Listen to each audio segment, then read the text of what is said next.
Aujourd'hui, je vais vous parler de la courte bande dessinée Sans nom. C'est pas l'histoire qui est sans nom, c'est son nom qui est le nom de l'histoire. Déjà, ça commence mal. Et c'est une bande dessinée qui nous raconte le premier Jedi tué par Dark Maul dans l'univers légende. Dans l'univers canon, il tue pour la première fois Eldracaitis dans sa propre bande dessinée, et dans celui-là, il tue aussi un Jedi de l'espèce des Twi'lek, le Jedi Siolo Ur Manka. Il fut envoyé par Dark Sidious dans le système Jantares comme test pour son apprenti.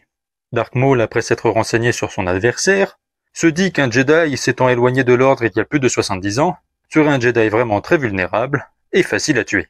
Siolo n'était même pas armé d'un sabre laser qu'il arriva à vaincre Dark Maul.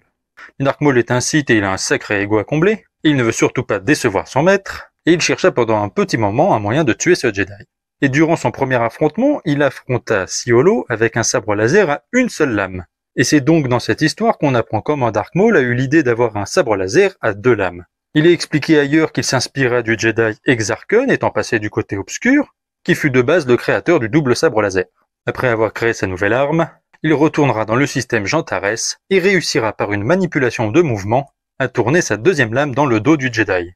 Il ira faire son rapport à Dark Sidious qui demanda s'il avait donné un nom à son arme, ce à quoi Dark Maul répondit qu'elle n'était qu'un outil, tout comme lui, un outil pour servir la cause des Sith et surtout Dark Sidious. C'est une histoire courte mais qui nous explique quand même pourquoi Dark Maul a un double sabre. C'est sorti aux alentours de l'épisode 1, donc c'était assez rare d'en voir à l'époque, il fallait donc une BD pour l'expliquer. Après ça s'est démocratisé et on a vu de plus en plus de Jedi en avoir, parce que beaucoup pensaient qu'il n'y avait que les Sith qui portaient cette arme à une époque. Voilà, si cette vidéo vous a plu, n'hésitez pas à vous abonner à ma chaîne YouTube Curlone et que la force soit avec vous.